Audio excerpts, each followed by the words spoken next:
Hello, and welcome back to another episode of the Collective Clicks podcast. This is your host, Brandon Bateman, and today I'm joined by Aaron Gaunt. Aaron has been a client of Bateman Collective for years. We talk all about his journey from going with nationwide marketing to more of his own market and how that has significantly grown his business. We also talk pretty significantly about business leadership and some of the lessons he learned 3.5xing his wholesale business in the last year. It's a fantastic episode. I'll see you there. Aaron, how you doing, man? Hey, man, I'm super excited to be on here. Doing fantastic. Just got to the gym. I got a nice little pump for you. I'm ready to go. That's sweet. So are you like a noon gym person now? Because I remember you used to go to the gym like early. Yeah. One thing that I always want to do, especially as an entrepreneur, is read my books. I don't know when in the heck I could read my books with my kids and all the other stuff that goes on. So what I do in the morning, I still do the gym, but instead I do an incline walk while reading. And then I do my lifting at 11 o'clock. And my gym's right down the road from my office. So that's when I go to the gym. Okay. So you just start with some more cardio-based stuff. Aaron, for anybody that doesn't know you and what you do, what your business is, what's the background? Yeah, my name is Aaron. We run a successful wholesale real estate company down here in Southern California. We're based out of a little town called Temecula that targets LA, Riverside, San Bernardino County. And we freaking love it. We focus on one thing and we do it real well. It's not just the exit strategy, but it's also the business side of it things. And that's who I am. Yeah, very cool. And for those that have listened to this podcast for a while, you might remember that we did a series with Aaron. How long ago was that? Like a year-ish, maybe a little bit more than a year ago? 2023 or something.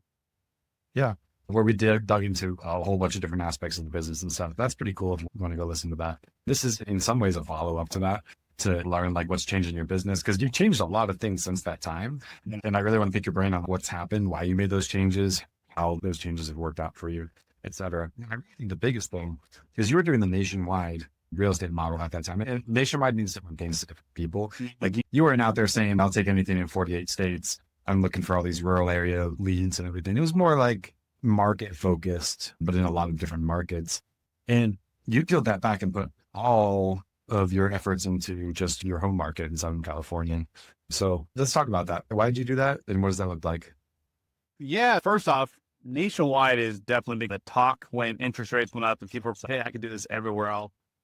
And that's what happened. When interest rates went up at the end of 2022, it hit California real hard where buyers stopped. We were in the middle. And instead of me just riding the storm and staying in my backyard, which I should have done, I decided to say, hey, let's go explore other markets. And we got a PPC late, I believe, in San Antonio, Texas. We got it. We closed on it.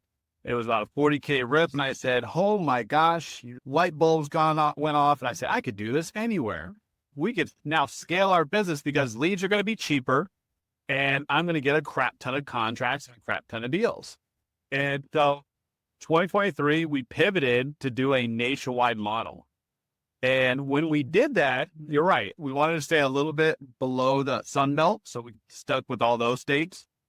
We tried a little bit of everything. We tried the whole state. We tried more bigger cities where there was populations, and we'd get all these leads that came through the funnel where we got tons and tons of contracts, 50 contracts plus in a month. I think even more than that, 70 I hope that kind of answers your question. That's where we left off. 123, we did a nationwide model. You decided to come to my office. We still did in the 7 figures area. And I just wasn't satisfied. I don't know if you want me to keep going, but that's where we ended. 2023, we tried the nationwide model. We did the crap ton of contracts. We did the cheap lead style. We had all the sales reps in the office. Yeah, we did what you see all over social media. Yeah. So let's talk about that a little bit more. I want to hear what specifically changed, because at the time you had a good return on investment. Company was profitable. Things are working. In this whole time since interest rates have gone up, while a lot of wholesalers have been struggling, you've grown your business pretty substantially. And a big part of that has been going into your local market recently. Where was that previous year really good? Yes. But have you done better in your local market? Yes. Now, is it a function of companies grow over time? And you probably have a lot more skills than you initially did, right? There's all kinds of layers like that. But help me understand like why specifically you feel like you did better in a single market. And what was happening in the business? What specific things are you guys doing now that you weren't able to do on the nationwide model that are making a difference for you? Of course. So what are the normal struggles that you're going to see in a nationwide model? Dispo, right, is one. You're not constantly building out the relationships with the buyers. And yes, can you build up some relationships? Absolutely. We did a lot of innovation. We're developing a lot of relationship with different real estate agents. We're stacking a bunch of relationships with agents. We had a bunch of properties on market, but we didn't have we couldn't help our sellers the way we like to with certain vendors, attorneys, probate attorneys. Some agents were just crappy, so we couldn't do a lot of repeat business with the same agent. Deals were real skinny for more work. So we ran into a lot of these issues. We weren't seeing as a business owner, my vision is to get the 10 million, 8-figure mark in the wholesale business. Now you might think, wow, Aaron, can you do that in wholesale real estate? Yes, you can. But me and Brandon are in the same rooms of people who are doing just that. And so that's my goal to do this. Now, obviously, it's to create a better outcome so I could build a team and have some time freedom and be an amazing father to my kids. And I have my whole vision of what I really want my business to look like. But what I want to do is I want to make a business that can pretty much run on their own with the same vendors, same attorneys, same real estate agents, same system, same processes over and over, and creating that conveyor belt. So that was all the issues. I couldn't create a McDonald's model that I wanted. But what I did is 2024, beginning of 2024, I did a whole stop. I halted everything. I said, we're going back into our own market. I forgot why I did that because I think we did everybody wanted California leads. All my dispo reps wanted California leads. And nobody wanted to deal with any other properties that was going to make them only a $5,000 rep. Everybody wanted those larger spreads because they got paid on a percentage. They wanted higher spreads. So what I did is I stopped my business and we said, perfect, we're going to only target in Southern California, our backyard, which we did prior. And in that year, we 3.5x our business in that same year.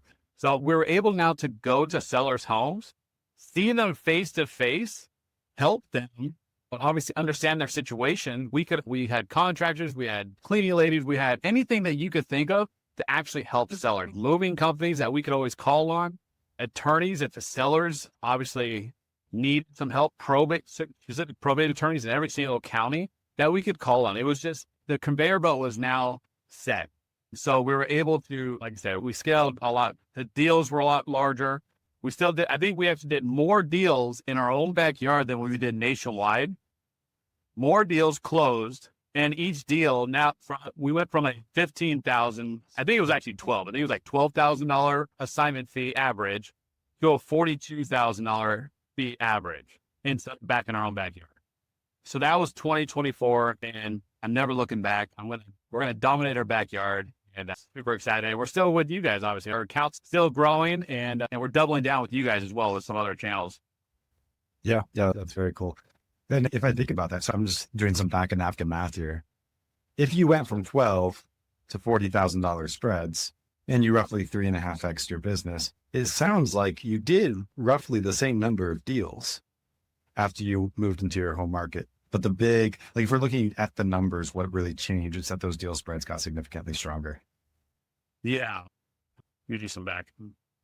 Yeah, no, absolutely. That's the whole reason why we were able to, because we did about 100 deals last year, but when we were nationwide, I think we did close at, I think it was like 80 or something, around that ballpark. Going back. Okay, so you grew the number of deals a little bit, and then you also really grew the fees pretty significantly. Okay, that's interesting. So let me be the voice of somebody who's not here, who's not from Southern California, who says, Aaron, that's nice because your backyard's Southern California. Of course, you increased your spreads by going to a local model because you're in one of the highest spread markets in the entire United States. But I'm from Indianapolis, for example. What's your advice for me? Dude, that's a great question. I know we talked a little bit about it at your mastermind, and if you haven't gone to Brandon's mastermind, you need to go. So the cool thing with Southern California, we haven't even touched the surface. That's one thing that I've noticed about we've done some deals, but that's the one thing we could do in Southern California is we haven't even touched the surface. Now, the only thing I could tell you, because I don't know about other markets, the only thing I could tell you is a guy named Eric Brewer is in a little town in Pennsylvania. And what's the little town, you know what it's called? Oh, shit. He's in a number of counties there, given some total population, but yeah, I can't remember exactly what like the city is called. Got it. But yeah, he's in, say, 6, 7 counties in what a lot of people would call a rural Pennsylvania. It's not actually like really rural, but it depends on who you're talking to, of course, but like not, this isn't a top 10 metro of the United States by any means. Yeah. And he's doing 400 deals a year, doing big numbers in a small market. So that's, again, I can't really say too much to that because that's not me. I'm not in those markets. And yes, I would totally agree with you. Like, I think Southern California is the best market to be in for wholesale and flipping because you're going to make the massive spreads. I know big guys that are, but also there's other markets that are around here that are doing massive deals. But yeah, you got to be like, so there's a rule of thumb that I think is fantastic is you want to always go into a market or a county that has 500,000 in population and above with also like 300,000 median house price and above. That's like your basic metric. And depending on, and obviously you want to work your way back, but you could dominate a good county like that where people are doing multi-million-dollar months, or sorry, a year wholesale operations. So I'm only speaking to the people I know that are doing those things. But yeah, that's one thing I can tell you about Southern California is a couple million a month. He didn't just hurt in our market. That's the vision. Yeah, I believe there's a lot of volume there. So that's pretty crazy. Let's talk about other things that you did in the shift though, because I don't know who's thinking it. I don't know what they know. All I can tell you is, in my opinion, it's extremely impressive in this market to be growing the business like you have over this time period. Did you change markets?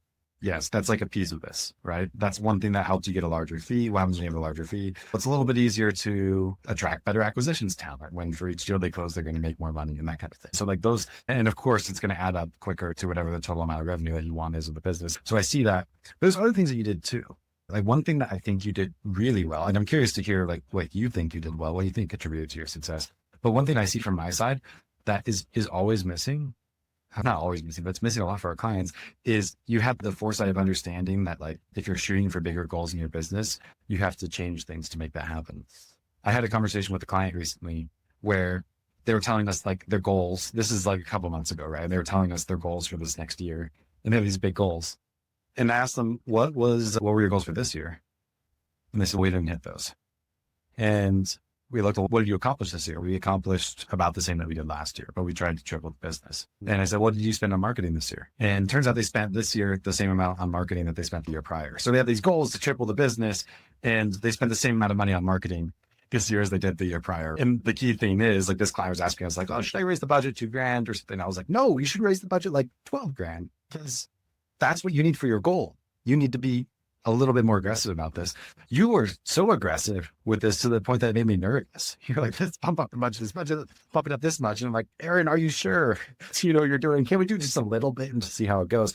But what I liked about you is you have this vision of we can grow more than the 15% that most companies grow each year. You have this vision, we could triple the company, you actually made it happen. But what you did for that is you realized that you've got to have the marketing budget of the company that you want, not the marketing budget of the company that you have right now. So you were willing to put that money for that. Yeah. So what'd you say? I love what you just said. You gotta say that again. You gotta have the marketing budget that you want or the company that you want. Say that again. That was perfect. Yeah. You have to have the marketing budget of the company that you want, not the marketing budget of the company that you have right now. Because if you're going to get to that next level, it's going to be because you invested that money in marketing. And then that money, as when I know, takes time to actually produce the leads. And those leads take time to turn to contracts. Those contracts take time to turn to deals. So it's the money that you invest right now that in 90 or 120 or 180 days is that revenue. So you have to put that out ahead of the time, right? You can't wait for the revenue to go up as the reason to raise the marketing budget. So that's something you did really well that I just wanted to point out. But I'm curious to hear from your lens. I guarantee you, just because I know you, and I've known you for at least several years. I don't know how many years it's been. And every time I meet you, it's like I'm meeting a new person. And I mean that as like a compliment, right? Like I believe that you're a changing person in a good way, right? You're developing as a leader and you're becoming a better operator of your business. What are the things that you feel you were able to do that made that success possible that you just you didn't have those skills prior to that? Yeah, man. With skills.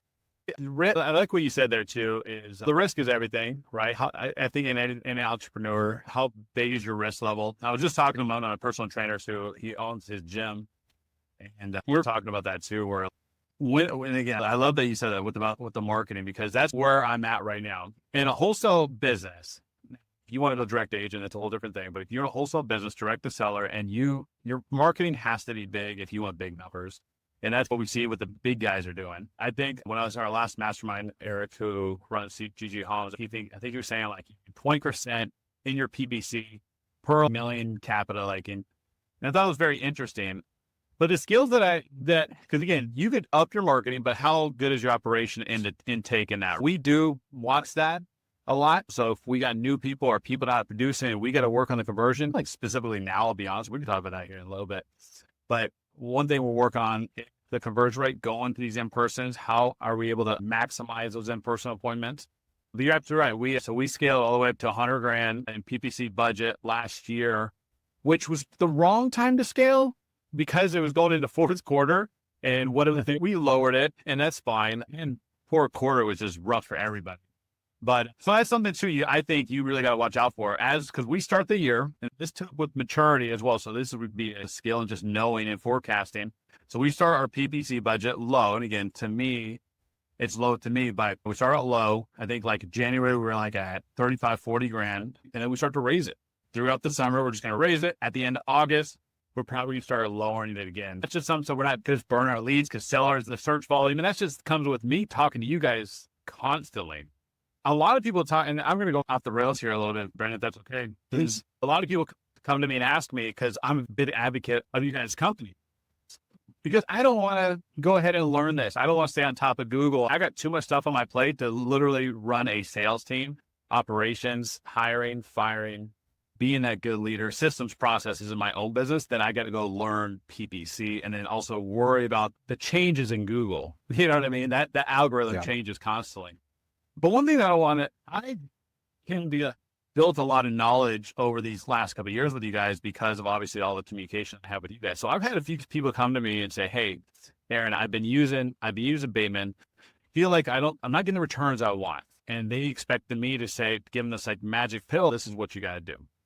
And what I do, and what I help, and again, I haven't spoken to you about this, Brandon, but the advice that I give them is I tell them, you got a manager, you got somebody who's watching your numbers for you throughout the day, throughout the month. Make sure you're obviously communicating very well with them. Ask questions, be on top of it. It's still your campaign. And guess what? The customer service has been phenomenal. And as long as you build that good relationship with your customer, and what do you guys call them? Customer service managers? Account manager. Yeah. Account managers. You can call it a bunch of different things, but that's what we do. So just keep an eye on it. And obviously, even more, and then on your back end, make sure your back end is squared away. So make sure you have the speed to lead. Make sure your conversion rate's there. Make sure you're watching the leads. What kind of leads are coming in? So you could give that back. One thing I know a lot of people don't do, and I can contest to this, Brandon, is you guys have a sheet of give me your guys' feedback on the type of leads that are coming in. Nobody's updating those sheets. So we have an admin that updates those sheets. And honestly, I think we can even probably be better, but we have an admin that goes in and she looked at our leads and she updates those sheets. So give you guys the feedback that you guys need to give us good leads. So those are the skills I would say that helps when we're talking about this marketing channel, which is the best marketing channel there is in wholesale real estate. That's the advice that I give them. And correct me if I'm wrong, if that's good or bad advice. It's good advice. I really think what it comes down to I think this has to happen in any business relationship. I think all sides, let's just give like a simple example everybody understands, right? You hire an employee, right? So whose responsibility is that employee works out? Well, in your eyes, that's your responsibility. In their eyes, that should be their responsibility. All the best business relationships, that's exactly what they look like. Right? Each side has to take ownership of what they do. And what that means is being willing to do what's required. It also means being humble enough to recognize when something you're doing could be better. But the hard thing with businesses, it's really easy I guess this is true for all marketing. It's always really easy to blame the marketing. We find it's something really consistent about it. It's so funny when we look at it, we're like, oh, this client's having such good success. What's different between this other client? You go through it. We have a pretty standard process. oftentimes it is the things that they're doing on their side that make a pretty big difference. And sometimes it's that like different campaigns work different in different areas and that kind of, right? So as far as like your advice for an investor, I think it's good. I would plug my team's ears while you say that, because I want them to think it's all their fault. Yeah, they should see that if this client's not successful, they can't think that it's because of something that the client's not doing. They have to think that it's because of something that they could be doing better. And if both sides feel that, then I think that makes a big difference. Yeah, there's a lot of merit to what you said. And in terms of just like making sure you work with whoever you're working with in a way that works with their process. Like it's the same thing. If you really think, what's the thing that we do with Google ads that most others don't? Is we have a better communication system with Google to help it understand what success looks like, right? So if you really think about what is our specialty as a company, like our specialty is managing Google as a vendor. Like it's a hard enough thing to do that we actually have like specialist companies that are really good at this, but vendor management's a really big deal. No, I like that. Yeah.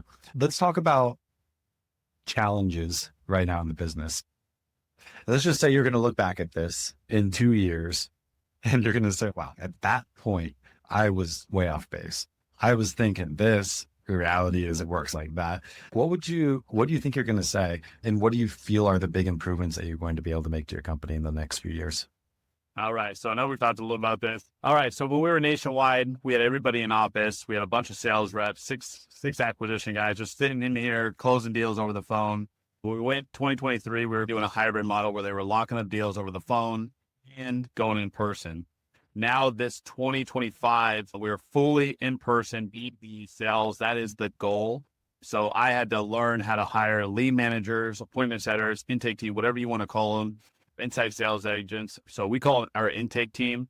So we're playing around with American intake teams, virtual intake teams, just anybody, making sure we're not overqualifying leads and then getting our guys out to the houses as soon as possible. So right now we have 3 acquisition reps that drive around Southern California. The intake team books appointments for them.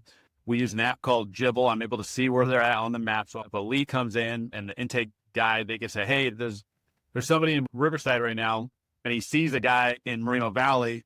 Boom, we try to get them over there as fast as possible. We're trying to book some of those same day appointments. So we're really trying to nail down that in-person appointment model. So I want to make sure that the conversion is there. We want to make sure that speed to lead is there. So we run shifts now on the in-persons. Sorry, my intake team, 8 to 8, 7 days a week. So right now everybody's virtual, but they're just taking in. And one thing that we struggled with is that we were overqualifying. I think last year, where if price was off or whatever, I didn't feel like there was enough motivation. We didn't go to that property. We left so much money on the table. It's not even funny. I had a very deep conversation with somebody at one of our masterminds, and this was actually more about direct mail because his specialty was direct mail. I told him and we've actually always seen a great return with direct mail. And I was saying, hey, I would like to see a higher return. And he said, how are you qualifying? I told him, he said, you're overqualifying. So that's the difference thing that we're doing. A lead comes in, if they're able, willing, and ready to sell, we're at that appointment. But also, so now talking about the struggles, I'm seeing, I think our conversion's a little bit low. So we're working on that. Because we just went over. One thing I struggled with is we had a guy last year that brought in 1.6 million last year himself, made a good chunk of change over the phone and somewhat in person. We put him in front and we said, all right, you got to go drive around, and we're going belly to belly now. Fell flat on his face, right? Couldn't do it. He couldn't build that trust and rapport and likability prior to giving that low offer.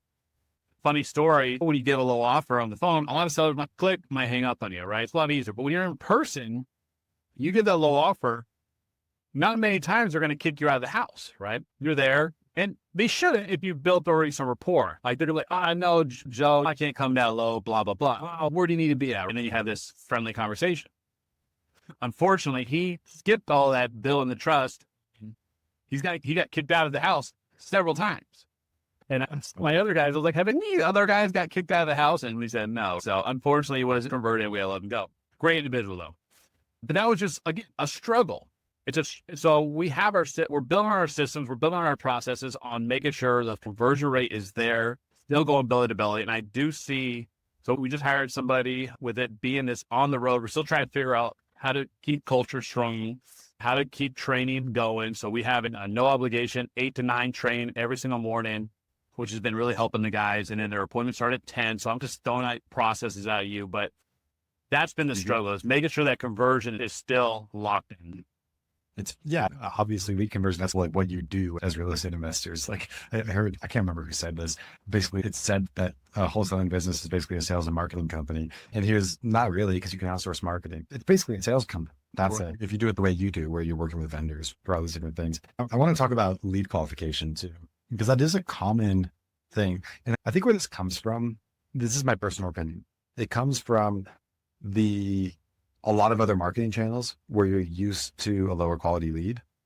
And what you learn is, I just spent a lot of time on that lead and it wasn't even a good lead. So what you start to think is, I don't really believe that this lead is good until I can prove that it is good. And I'm sifting through leads instead of focusing on converting leads. Of course, that can go too far the other side, where like, if you think every single lead is gold, absolutely, you could spend a week on one lead and that's not going to get you anywhere. Like, you need some level of opportunity. So help me understand how you're qualifying. And I do want to ask you, is the person that you're talking about that focuses on direct mail, is that Jason Lewis? Oh man, I love Jason Lewis. No, it wasn't Jason Lewis. It was a guy named Micah. He's in CEO now. Okay. I think I know Micah. Yeah. And that's the Micah I'm thinking about. So Jason Lewis told me this example. He showed me some of the data within his company. And I think you might find it's interesting. So what he did is, for the longest time, they would get leads in. This is with direct mail mostly, because that's when you said like somebody who like direct mail is their thing. That's also Jason's thing, although I'm sure these Micah's too. But so they would get the lead and they would qualify based on they would basically qualify how many pillars of motivation does this person have. I'm sure you're familiar with the 4 pillars of motivation. I think most people are. And if it had at least 2 pillars of motivation, then they would set the appointment. They would go on the appointment. And what he found was, he decided to do a study in this team. And actually, this is an idea that came from someone on this team. They're like, what if we're throwing away some good leads there? He said, let's try it. So they started tracking on every appointment they set. They tracked a number, which was how many pillars of motivation to have. And they opened up the 1 pillar of motivation section. And what he found was, if you had 4 pillars of motivation, their appointment conversion rate was like insanely high. And then at 3 pillars, it was a little bit lower. At 2 pillars, it was a little bit lower. At 1 pillar, it was the lowest. It was like, I can't remember exactly what the number was, but it was like 20% lower conversion compared to 2 pillars ish. So it was low, but it wasn't like horrible. But here's the things, they got more deals from the 1 pillar category than they did any of those other categories last year. Because even though it converts at a lower rate, it had massive volume compared to those other ones, because you don't have, while we would like every seller to be like the most motivated, perfect seller in the world, like there's just not that many of those. And there's a lot of these people that are like maybe a little motivated and have a decent chance of conversion. So anyways, I just wanted to share that in his case, he found that they were qualifying, and they like in his business, it was a massive amount of revenue that they wouldn't have had last year, and a massive percentage of their revenue that they wouldn't have had last year if they didn't change their qualification criteria. And we see this with our clients all the time. It's crazy. Yeah, no, 100%. Speaking about Jason Lewis, we just signed up with them because we went to the mastermind and we connected. And so actually our first month starts next month, and I just paid him yesterday. So we're excited to see that and see, hopefully it scales.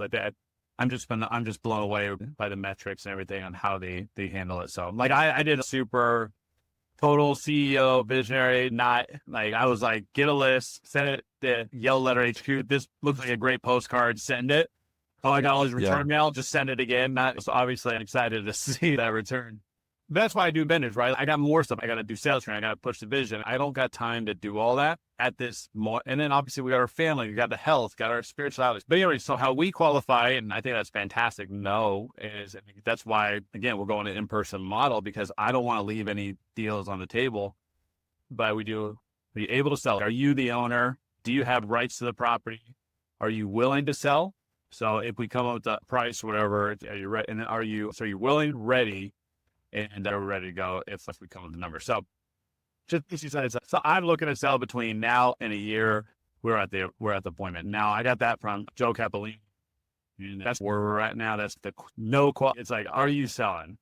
I even went so far back to saying, if you're selling, so like my only motivation was, are you selling 60 days or less? And even Joe was like, that you're still overqualifying. I said, so those are struggles. If you want to talk about struggles, those are struggles. Another struggle I'm having, maybe you could, I feel like this is a coaching call, brother. And another struggle I'm having is when a PPC leads come in, guy. And I love those leads.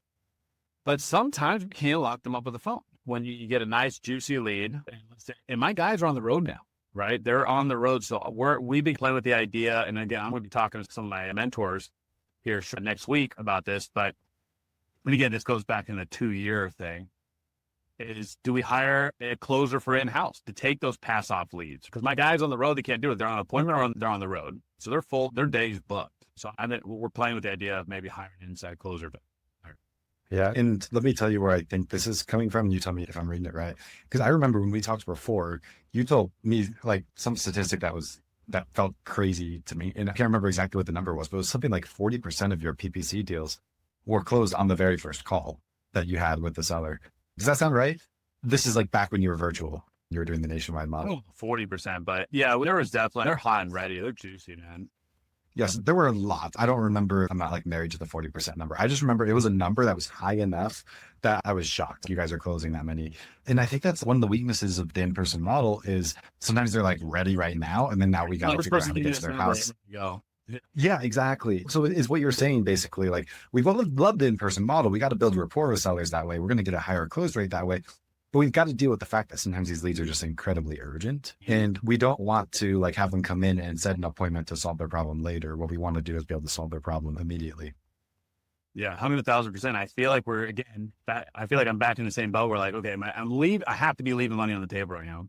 And like you said, so we have a bucket right now where my intake team, they're putting it like in a pass off bucket, but my guys are not having that time to call those leads. They're on the road or at an appointment. So again, that's one of the struggles. I'm sure we'll figure it out hopefully by end of Q1. Yeah. When's the first seller's new day full-time driver for acquisitions managers going to be hired to drive them around so they can be calling those leads in the back? Phil Green has his name. Yeah, that's right.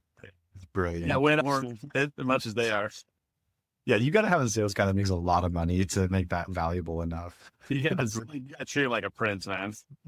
I know, that's wild. Yeah, I don't know what the exact answer is to that, but it comes like there's definitely pros and cons of each model. I think, and that's true for every marketing strategy. That's true for every business process. I think best business owners out there are just the ones who can help figure out how do we get as many pros as possible from everything. So maybe it is that you're doing mostly in person, but you recognize that they're ready. You have them go right to the person who's ready to close them over the phone. I don't know how that would work, but it's like no matter how you slice it, you leave money on the table somehow. It's just a leaky bucket. I like what you said though. You need more pros, and that's another big thing that we really saw in the industry or in the business is you could be lean and mean and make a crap ton of money. And that's something that my young entrepreneur mind thought is I needed this large team.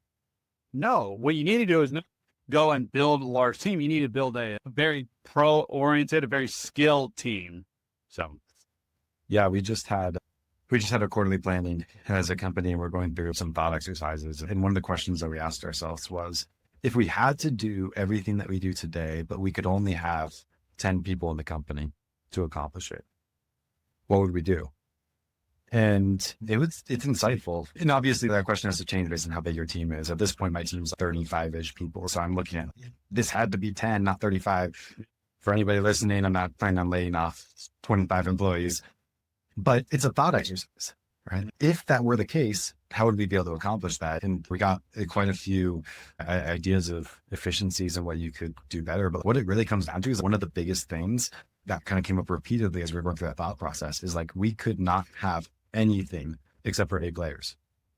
If you had a team that was supposed to be that lean, that small, there's no room for anybody that's not like a true A player. And we went through like before our planning, we generally are like trying to understand like, where does our team, like we have a percentage people in the right seats metric that we track that shows like how many people are A players in the right seats. And Bs too, we kind of have the two separate things because Bs are also really good, as I'm sure. But it's crazy. Like it's almost hard to believe that what people say is true, that an A player can produce 3 times as much as a B player until you actually legitimately see it in your business. I got 2 questions for you. Do you guys use Sharper? We have used Sharper. on and off. We will continue to use, to be very clear, I have nothing against Sharper. We probably will use them again at some point in the future, but we always use something like that. We're like bringing in some type of external consultant to give us an idea of what we could be doing better. Yeah, I want to hire. I've noticed that we need definitely hire them. And then two, what's your guy? They are great, for the record. Yeah, I just want to make it. No, yeah, for sure. All the big players that they all have one thing in common. They have used this individual or their team, of course. And that's just nailing those systems, processes, make sure everybody's in the right station. It's freaking love it. And we're getting it about that time. We need to get them aboard. But two, what are you guys doing to find your talent? It's a lot of stuff, honestly. And I will try to explain this the best I can because it's so different by role. So I view as like, when it comes to talent, you're either growing it or you're hunting it. Those are like the two ways, right? Because we have high level talent, like experienced people. And then you've got, like, any company has a lot of buttons that have to be pushed, and like people to fill the administrative responsibilities and those kinds of things, and more like entry level jobs, right? Where you don't require a massive amount of skill up front for that role. And I guess the way I view it is, when it comes to recruiting that high level talent, like we're recruiting for skills, that's where we view it very much like a sales process. So we have we have an in-house recruiter, and they'll be going through LinkedIn and actually skip tracing people that match the right criteria. And we'll be calling those people, texting those people, trying to get them on appointments and that kind of thing. It's literally like a sales process, an outbound process like that we manage ourselves for recruiting. But still, some of the best hires that we get very much come through the way. This is going to sound like a too roundabout way to answer your question, but I've restructured my company for recruiting. And the way it works is, I would view we want this highly skilled person in this particular role. What steps does a person who knows nothing have to go through to learn all the skills to get that? And then we built all our individual roles from an entry level standpoint in the company around those. So then the game becomes, can we get people in these entry level roles that are an incredible culture fit, an incredible personality fit, not for their job, but for the job we want them to have in 2 years? And we bring those people in, and then we build that growth path for them and grow them. And that's how we get some of our best people, is they started with us when they didn't have those skills, but they were just the right person. And we turned them into exactly what we want them to be. So that's very much how I view. And in my perfect world, we'd be promoting through within all the time. But what it came down to is we had to but we once upon a time didn't have that bridge from the entry level workers to the skilled workers, because we didn't have the process to train the entry level employees to become the skilled employees. But we built all the roles around the idea that someone's going to progress into that. And you cannot hire from outside with the same level of quality as somebody who's worked with your company for 3 years and built all the skills in a really intentional way, exactly how you planned for it to happen. So that's my favorite way to recruit. And where it went wrong briefly there is we just hire people into those entry level roles that are capable of doing those roles, because it turns out sometimes those roles aren't that hard. But what we learned is we have to raise the bar insanely high for that, because when we're hiring those people, we're not hiring an entry level role, we're hiring a senior role. And it's just going to take a few years for that person to get there. So we just bring in the world's greatest interns, basically, is the play. And we turn them into the world's greatest digital marketers. Does that make sense? Yeah, it's dope. I think the best thing and all that is hiring the right people. How do you determine the right person? Sharper has a good model for this. I'm going to butcher it, but I feel like anything I say would be worse than what they have. What they say is there's, goodness, I'm going to butcher this, is head, heart, hands, and feet. That's what you want to look for. Head is cognitive abilities. So we're looking for people who they base it on predictive. I'm sure someone from Sharper is going to listen to this and be like, oh, that's not exactly right. But for example, predictive index, they have the COG score, where someone has to have, and COG score basically doesn't measure exactly the same thing as IQ. IQ is can you do it or not. COG score is how fast can you do it, or how fast can you learn it. So they have to have that. The heart is a values fit. The hands is skills. And the feet is mobility. Do we have a future plan for this person? Because you could have a role where you hire someone who's very experienced for that role. But the problem is, if you don't have a path for them to grow, then they won't be motivated. And I've made that mistake for sure before, where you find somebody, you're oh, this person's been doing this for 15 years. They're great. They got to have it. But the problem is that person's not excited about that job. People aren't looking for the job they've already had. They're looking for the job that is a progression from the job they've already had, or to get the job they've already had, but with an ability to grow further within the company. So there has to, like, you can't hire people where there's no next step for them. And for some people, like for my COO, for example, like that next step is that this business grows and now it's a larger business that he's the COO of, right? So there's a world where like the company grows and that is the next step for that person. But there's a lot of roles where like the company growing would not be that next step for that person, right? And they would have to have some mobility to make that happen. So anyways, that's what they say. And then the part I forgot from the head thing is also personality, right? And like I said, we hire people like today that we expect to be in certain roles in 2 or 3 years. And we hire them based on personality fit, based on predictive index. For that role, they will be in 3 years, not for the role they're in today. Because that's the whole play, is where this is us investing into those people so that they become the people that will be perfect for those roles. That's incredible. Yeah. That's the biggest thing. I think a lot of people, when they start a business, is they don't obsess about recruiting high level individuals and building people. Yeah, I'm 100% with you. At some point, it's easy to say, can they do the job or not? But I'm telling you, like the gap between the highest level person and a low level person is just massive. Like I'll give you just one example. You met Leslie when you came to our event. Yeah. Leslie's my executive assistant. And I'll show you like the example, like the difference between someone who's like an A player and a B player. We have some corporate passes for that ski resort that we were at, but it's like a share thing, right? So we don't have them all the time. We have them like sometimes you got to book it in. It's in Google Sheet. And so we have a bunch of employees come to this. They're going to go skiing. That's going to cost the company a lot of money. Someone else had already booked the days there on the shoot, right? So I was just like, okay, I guess we're just going to have to buy the lift tickets because we can't use our corporate passes. So what would a B level executive assistant do? She would just say, okay, like I found out the thing was booked, move on to the next thing. What did Leslie do? She found out who that person was. She called them and she negotiated for us to get those passes from that person, even though they already said it was there. And it turns out they were coming at 3 p.m. and we just wanted to ski before 3 p.m. And she saved the company about $500, like with that phone call doing that thing. And is she held accountable to how much money we spent on ski passes as a company? No, she's not, but she cares about the company and she goes above and beyond, right? She does more than just the job that she was hired to do. She finds a way to do everything possible in the best interest of the company. And like that, you find that behavior in somebody and that behavior is consistent across like everything they do, right? Because how you do anything is how you do everything. It's usually true for most people's settings. I'm off my soapbox now, but and I give you dozens and dozens of examples. But to me, it used to be like, I need somebody to do the job. And I very much view it now as I need that person who doesn't view their job as doing their job. Like they view it as I'm here to be the best person I can be in this role. And I'm not okay with, I did all the requirements and I'm going home. Like we're looking for people who are like ambitious to themselves, not because they're competitive with other people. Does she have another executive assistant she's competing with? Is she accountable to the money being spent? No, but there's a kind of person that cares that much. And that's basically the person we look for. That was fire information. I'm going to re-listen to this podcast. Yeah, I'm sorry, Aaron. This is turned into a reverse interview. I brought you here so that I can interview you. So actually, I want to speak on that. Guys, I know these podcasts are for, sometimes obviously you want to interview real estate investors or that, but I have a good relationship with Brandon. I know who he is, man. It's always an honor when I get to talk to him. I want to pick his brain more than anything. So this is just me taking the time to pick his brain. Yeah, it's an honor to be able to talk to somebody at such a high level and skills that I want to learn how to have. So it's phenomenal. That was great information.